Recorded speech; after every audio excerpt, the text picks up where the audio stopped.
दीपावली की आप सभी को हार्दिक हार्दिक शुभकामनाएं। दोस्तों, इस दिन राम जी रावण का वध करके अयोध्या नगरी वापस लौटे। यही कारण है दीपावली मनाने का। दोस्तों, आज हम राम भगवान के 14 साल के वनवास का जो सफ़र था उससे कुछ सीखने जा रहे हैं।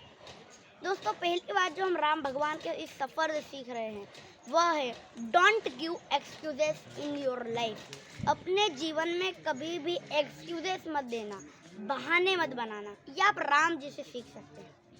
दोस्तों, राम जी को जब विश्वामित्र जी लेने आए, विश्वामित्र जी ने एक यज्ञ करा था जो कि बहुत ही बड़ा था, जिसके यज्ञ सफल होने से बहुत ही अच्छी शक्तियाँ उन्हें प्राप्त हो सकती है, जिसे ये वो सत्य के मार्ग पर यूज़ करना चाहते थे।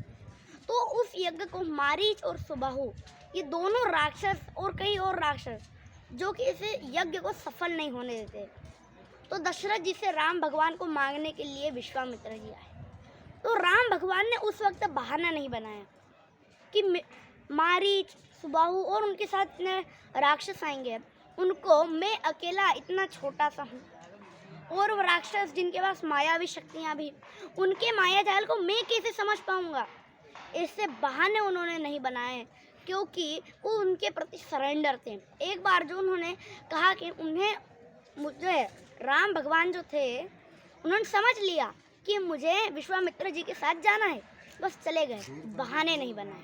दोस्तों, राम भगवान को जब 14 साल का वनवास दशरथ जी ने दिया, तब उन्होंने बहाना नहीं बनाया कि मैंने ऐसा क्या करा है जो आप मुझे 14 साल का वनवास दे रहे हो। ऐसा उन्होंने नहीं कहा। जो उन्हें आज्ञा मिली है, बस उस आज्ञा का पालन करा और 14 साल के वनवास के लिए चले गए। वनवास के बीच में जब सूर्पंखा आई, उनके जो कुटिया थी उसमें आई और दुर्व्यवहार करा, तो लक्ष्मण जी ने उनकी नाक काट दी, जिसकी वजह से रावण क्रोधित हो गया, क्योंकि रावण की जो बहन थी वही थी सूर्पंखा। अब रावण क्रोधित हो गया, सीता जी का अपहरण कर लिया।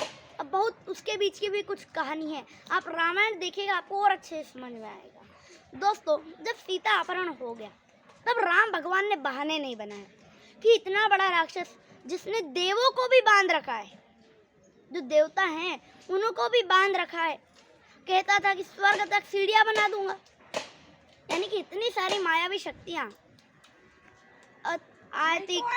इससे कई सारे राक्षस जो कि उसके नीचे झुकते थे। तो दोस्तों, इतना बड़ा राक्षस से वो कैसे लड़ेंगे, ऐसा उन्होंने बहाना नहीं बनाया। चलिए आगे जानते हैं कि दूसरी सीख जो हम रामायण में राम भगवान के 14 वर्ष के वनवास से सीख सकते हैं। दोस्तों, दूसरी बात यह है कि आपको मेहनत करनी पड़ेगी। राम भगवान चाहते तो अयोध्या नगरी से ही अपने बाण चलाकर रावण का वध कर सकते थे, परंतु उन्होंने ऐसा नहीं किया, क्योंकि उनके बहुत सारे भक्त थे। विभीषण, अब सुग्रीव जो था, वो सुग्रीव भले ही राम भगवान को नहीं जानता था, परंतु सत्य के मार्ग पर चलता था, और उनका बड़ा भाई बाली असत्य के मार्ग पर चलता था, और उस असत्य के मार्ग पर चल रहा था, इसलिए सत्य पर असत्य की जीत तो होने नहीं देनी। कि वो बाली को ये वरदान प्राप्त था कि वो जिसके भी आंखों में आंखें डालकर देख लेगा, उसकी सामने वाले की आदि शक्ति उसमें आ जाएगी। तो अब असत्य के ऊपर सत्य की जीत कराने के लिए वो सुग्रीव के पास गए। फिर जो उनकी एक भक्त थी शबरी, शबरी भी उनका इंतजार कर रही थी, तब उसके लिए वो गए। तो इतने सारे भक्तों की इच्छा पूरा करने के लिए उन्होंने 14 वर्ष के वनवास को झेला। तो दोस्तों, अगर आप मेहनत करते हो, तो मेहनत जब आप करोगे तब भगवान स्वयं कहेगा कि भाई इसको मुझे पहले देना पड़ेगा। दूसरे जाए कहीं भी, सबसे पहले इसको, इसका जो गिफ्ट है, यानी कि इसकी मेहनत का फल सबसे पहले मुझे इसको देना चाहिए। तो आप जब मेहनत करोगे तब भगवान स्वयं कहेगा कि इसको सबसे पहले दिया जाए। जिस प्रकार जो शबरी जी थे, शबरी जी ने इतनी मेहनत करी, वो रोज फूल तोड़ती थी और रोज उनके जो कुटिया के आगे जो रास्ता था वहाँ पर भिजा देती थी।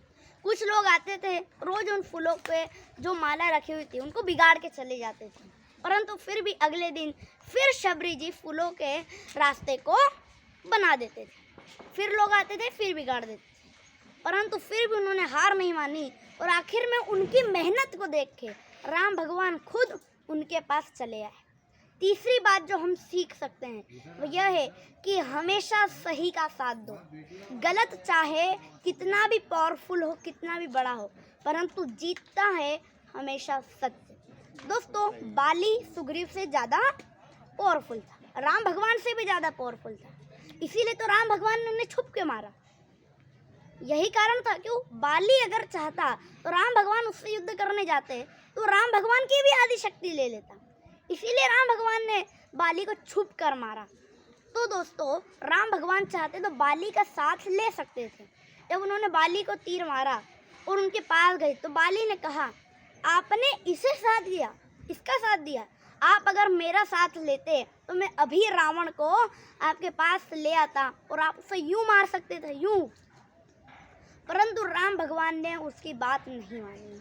दोस्तों, राम भगवान ने सुग्रीव का साथ इसलिए दिया क्योंकि सुग्रीव सत्य के मार्ग पर चलता था और सत्य के मार्ग पर चलने से ही आखिर में रावण का वध हो गया।